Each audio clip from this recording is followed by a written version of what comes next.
Al hilo del tiempo, por Ernesto de la Peña. Acompáñenlo en su éxodo interminable por los grandes momentos de la cultura universal. No se exige más rigor que el de los lazos en las diversas manifestaciones del espíritu, ni otra guía que la imaginación. Al hilo del tiempo. Muy buenas noches, amigos, bienvenidos a un programa más de Al hilo del tiempo.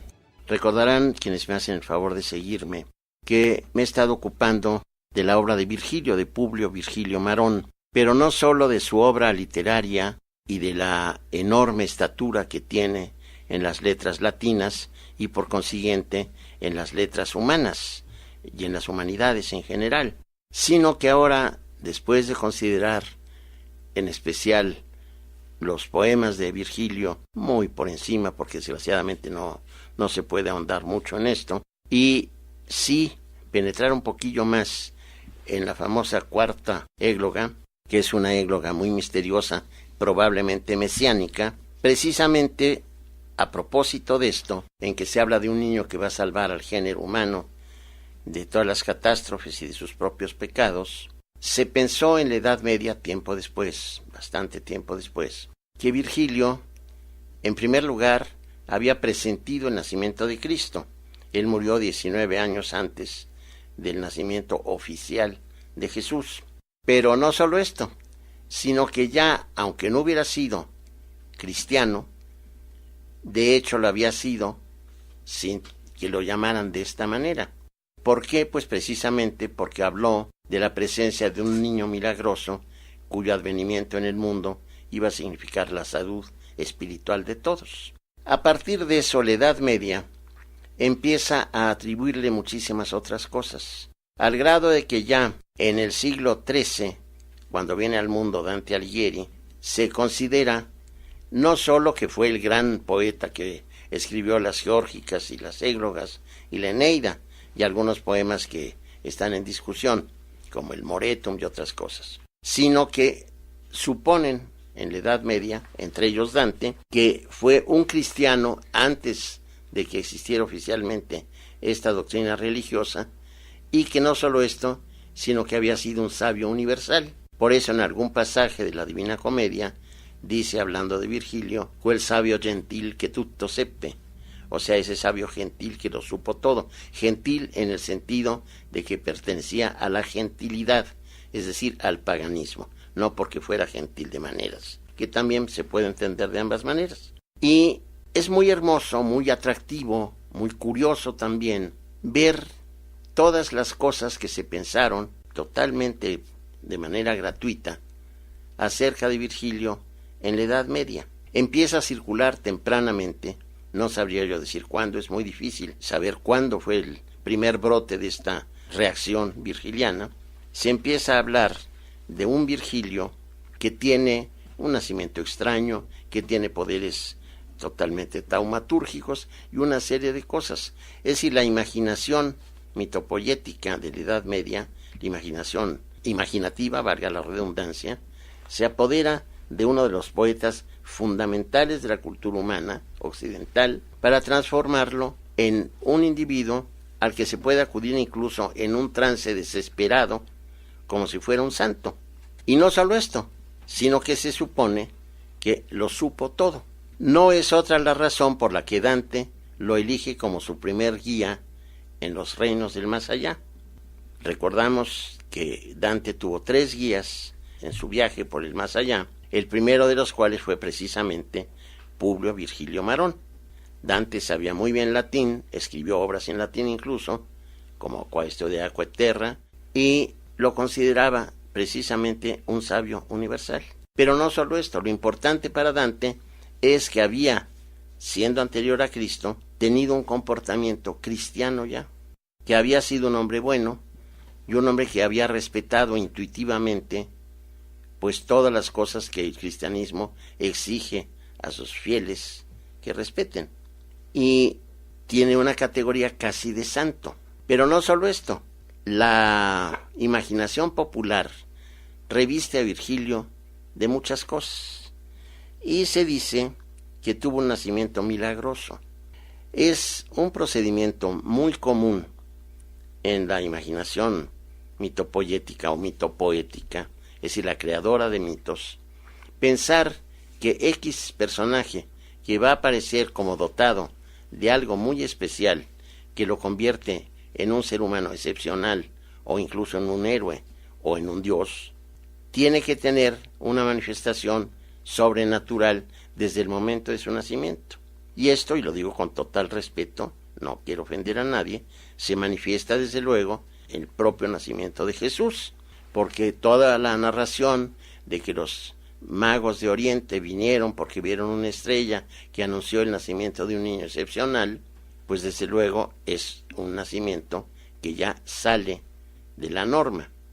Y podríamos narrar otros nacimientos igualmente ilustres, igualmente importantes, como puede ser, solo para mencionar un caso, en la cultura sumero-acadia, el nacimiento de Sargón, porque Sargón de pronto, como Moisés, y se ha hecho correr muchísima tinta al respecto, fue encontrado en un río en una cesta de mimbre, como sucede en el Éxodo con Moisés y la hija de Faraón.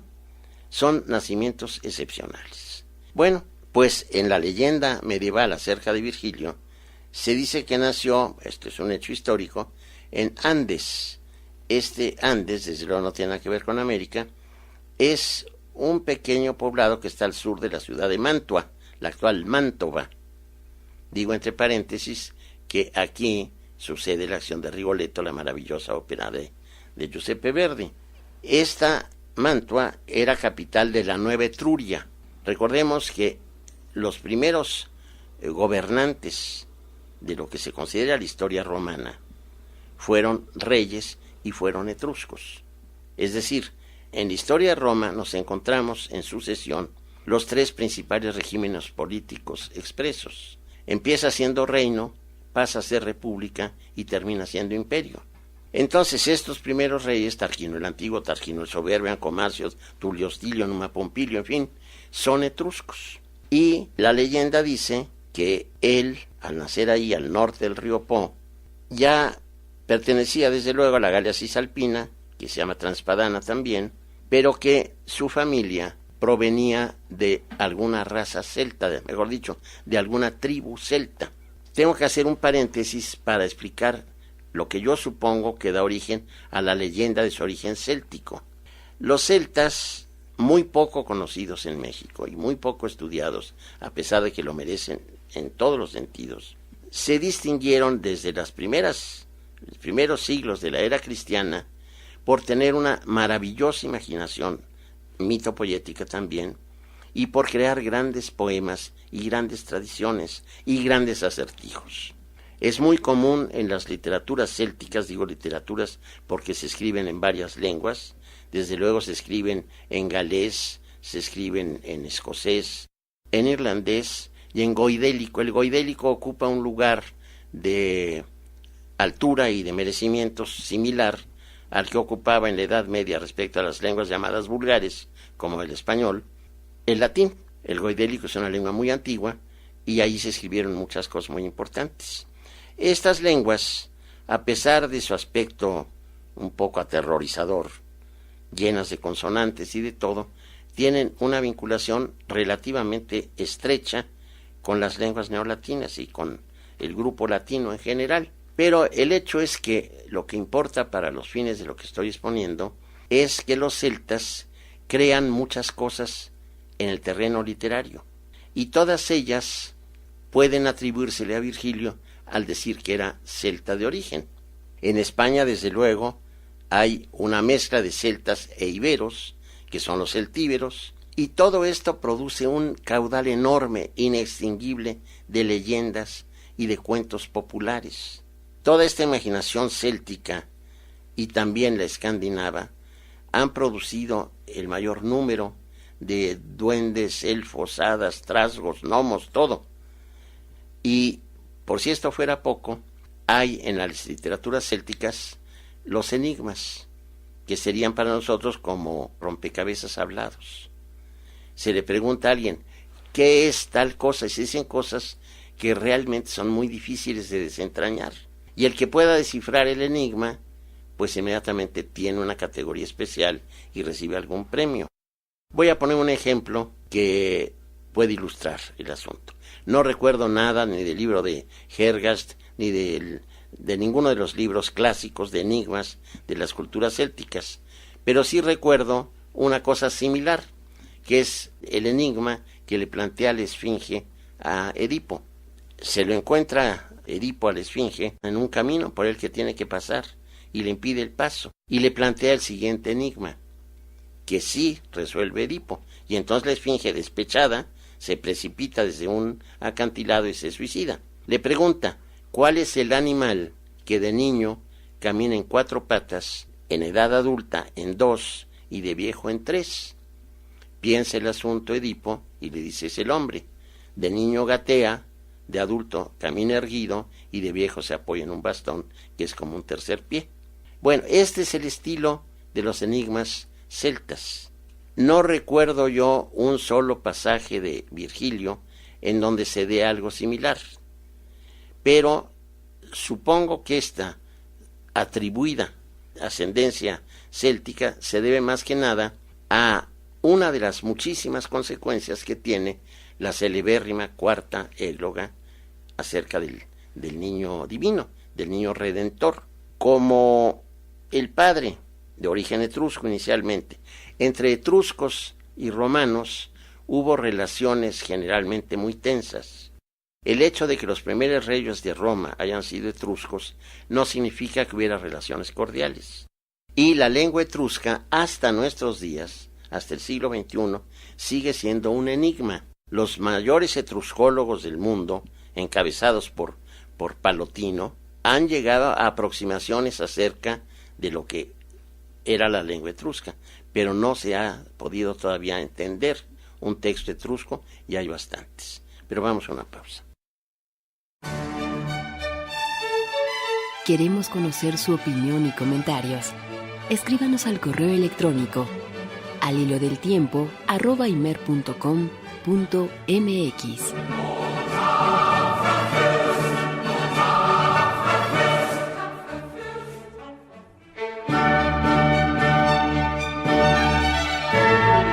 Está usted escuchando Al Hilo del Tiempo con Ernesto de la Peña.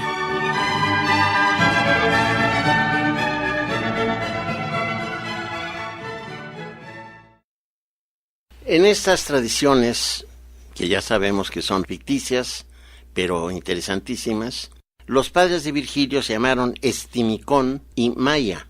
Se supone que su padre, Estimicón, era mago y astrólogo y médico, todo junto. Cuando uno dice mago en español, piensa de inmediato en David Copperfield o algo por el estilo. En realidad, mago, en su acepción original, era una casta de individuos persas dedicados al estudio fundamentalmente de la astrología, es decir, de la posición de los astros, y pertenecían a un estrato social bastante elevado, pero no quería decir esto que hicieran magias. Simplemente observaban los astros, trabajaban con ellos y eran llamados magos, como podríamos decir, pues, el gremio de los biólogos o algo por el estilo.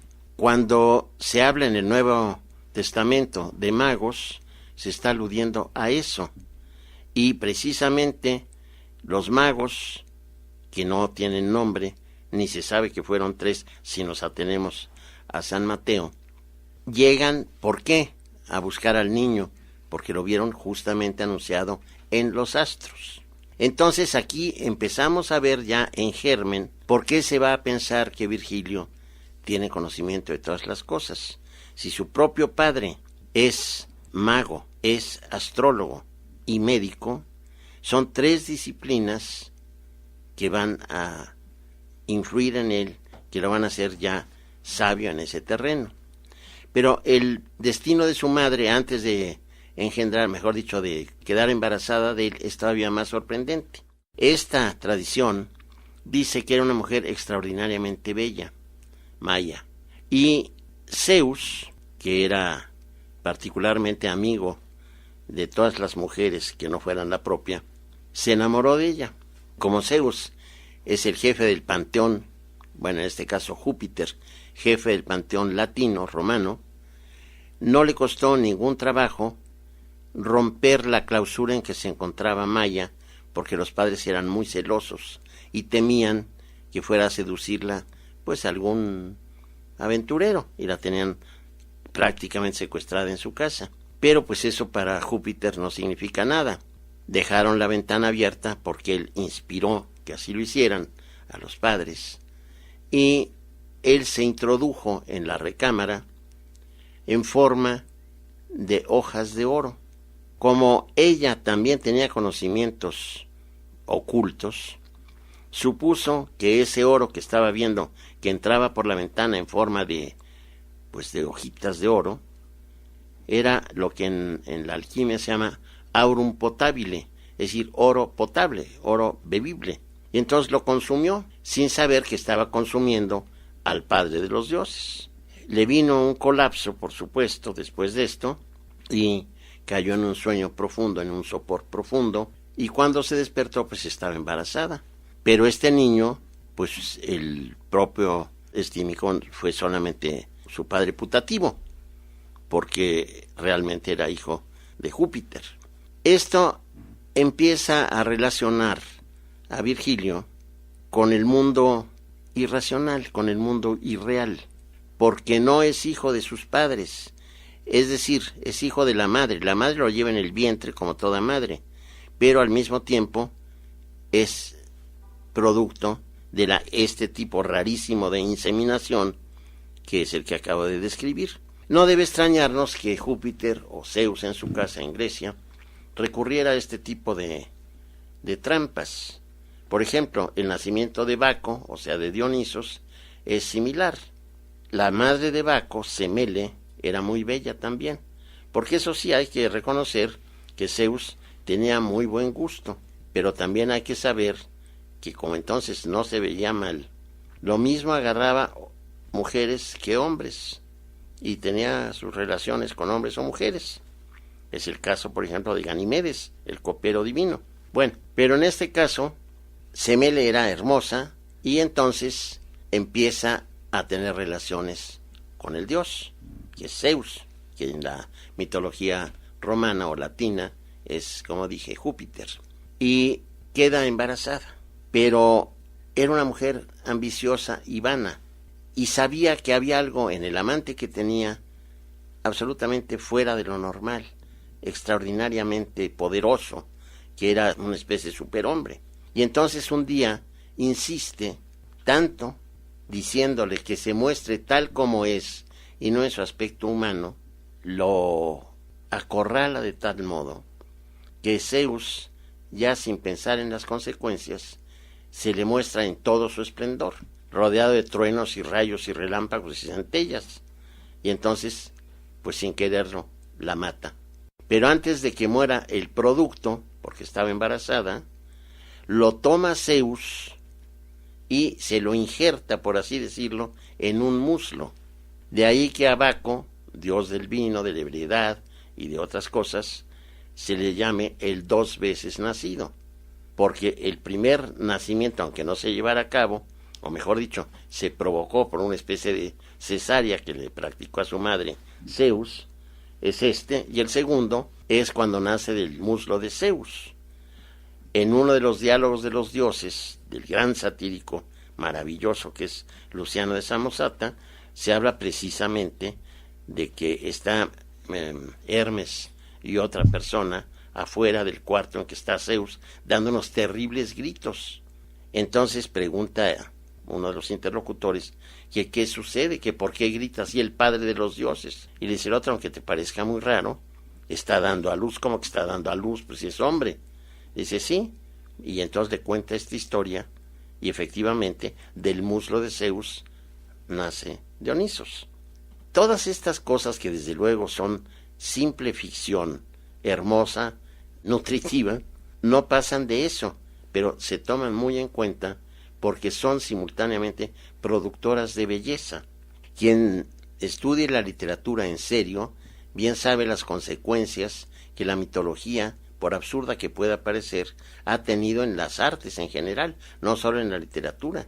Quedarían muy pobres la escultura, la pintura, la música y desde luego la literatura, como dije, y la propia arquitectura, si no fuera por todas estas consejas, por todas estas transformaciones y todas estas cosas. Es decir, que ha sido particularmente fecunda.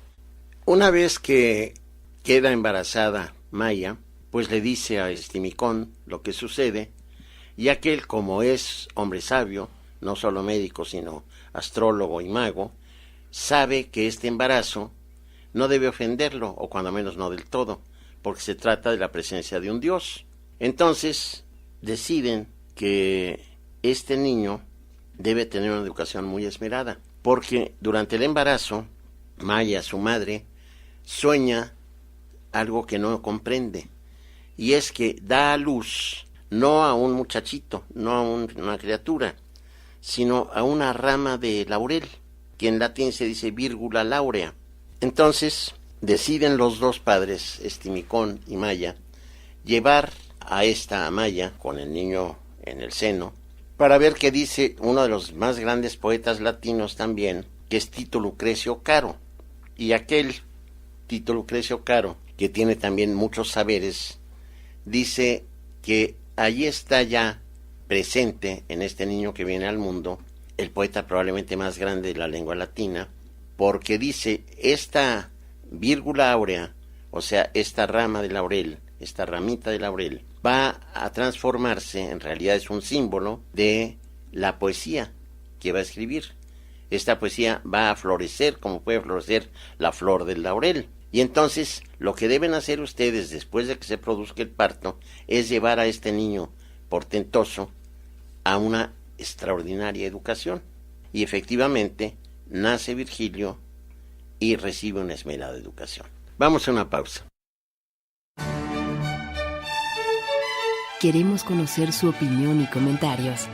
Escríbanos al correo electrónico alilodeltiempo@imer.com.mx.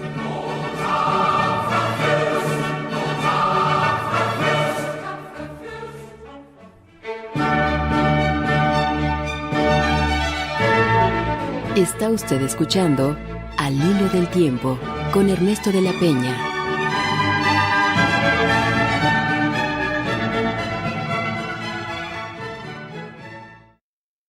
Y vamos a encontrar en la continuación de este relato algún paralelismo con el nacimiento de Jesús.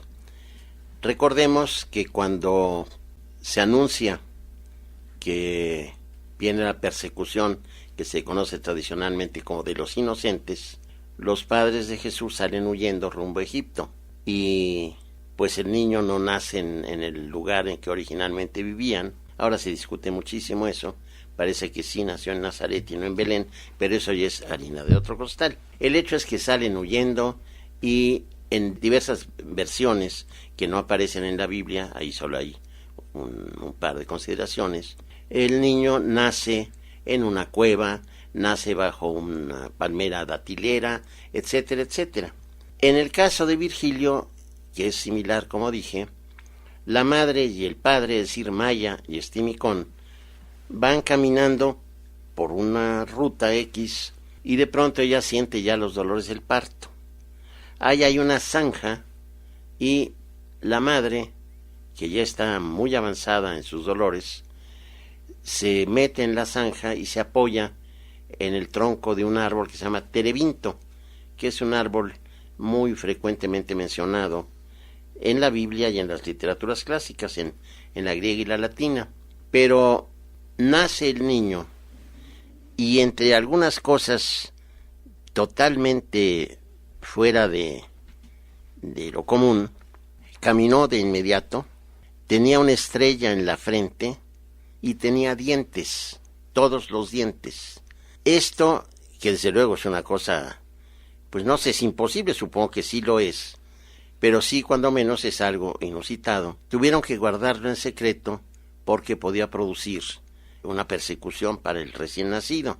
Pero por otra parte, supieron las dríadas, que eran las diosas de la campiña, de los montes, de los árboles y todo esto, supieron de este nacimiento insólito, y 3 de ellas, que en algunos relatos incluyen a la reina de las dríadas, protegieron y como hadas de cuento le dieron diversos regalos de virtudes y de capacidades al recién nacido. También, por otra parte, acompañaron a las divinidades los 4 elementos: agua, fuego, tierra y aire. En todos estos relatos nos estamos dando cuenta de que ya está adornado, pues mítica, legendariamente, Virgilio, por una serie de cosas que no son de ser humano común. Entonces, le dicen estas deidades protectoras que va a haber un árbol que va a ser el álamo, podríamos decir como su deidad protectora. Recordemos que el álamo tiene una característica única, según creo, en el reino vegetal. El dorso de las hojas es verde, pero el anverso es plateado. No son del mismo color los dos lados de las hojas de álamo. Y esto, pues, desde luego es algo anómalo. Y también le dicen que crecerá con mayor velocidad que los árboles comunes y que ese árbol será conocido como árbol de Virgilio, árbol Vergilii. Todas estas cosas que están demostrándonos una voluntad expresa de elevar a Virgilio por encima de los demás poetas y escritores latinos, van a transformarse a la postre en muchas características que lo van a ir poco a poco elevando en la consideración de los hombres hasta colocarlo en esa excepcional postura de el que lo supo todo, como lo llama Dante. De modo que debemos pues irnos acostumbrando a este destino sobrenatural de un poeta cuya vida real nos es bastante bien conocida por escritores menos fantasiosos y generalmente sus contemporáneos o sus inmediatos sucesores. Pero creo que muy fascinante realmente seguir todas estas interpretaciones y todas estas leyendas, porque si todo parece partir de ese misterio maravilloso, de ese extraordinario poema que es la Cuarta Égloga, vamos a encontrar aparejado a esto todo lo que está urdiendo ya la humanidad ya cristianizada para convertir a este poeta, específicamente a Publio Virgilio Marón, en un ser excepcional. No por ser un gran poeta, que desde luego lo es, colosal poeta, sino también por todas estas menudencias, llamémosle así, que acompañan a su nacimiento. En la medida en que un ser humano, desde el momento de su nacimiento, se aparta de lo común, viene a ser no solo extraordinario, sino que se presta a que se le endilguen milagros y comportamientos muy extraños que vamos a ver cuando siga yo analizando estas leyendas en torno a Virgilio, que se le endilgaron, que se dijeron de él. Quiero también agradecer, puesto que ya el tiempo se ha acabado, al señor Gabriel Moreno, que es muy amable en sus comentarios. Y pues mire, usted, señor Moreno, me dice: los libros que he publicado, la mejor orientación que le puedo dar es que Conaculta me hizo el favor de editarlos en 3 volúmenes y se llama Ernesto de la Peña, Obra Reunida. Es una edición muy pulcra, muy hermosa y tiene la ventaja de no ser realmente muy costosa. Y el señor Jorge David Hernández Mejía dice que si sería posible que yo abordara el tema de los evangelios de Judas y de otros autores, y que también le gustaría conocer algo acerca de los textos apócrifos de Enoc. Con mucho gusto lo haré, voy a tomarlo en cuenta, y después que termine mi labor comentando a Virgilio, pues me ocuparé, porque sé que es un tema que le interesa a muchísimas personas, aparte de usted, por supuesto, de evangelios, hechos y cartas apócrifas que no figuran en la Biblia, y también el propio libro de Enoc, que tampoco aparece como libro canónico, con una sola excepción: es libro canónico para la iglesia etíope, que es una iglesia cristiana también. Agradezco mucho la atención prestada a este programa, espero contar con ella en la próxima ocasión, que tengan todo lo mejor del mundo, y de aquí entonces les doy de nuevo muchas gracias y muy buenas noches. Participaron en la realización de este programa Juan Ortega, Roberto Portillo, Carmen Bach y Marcela Montiel.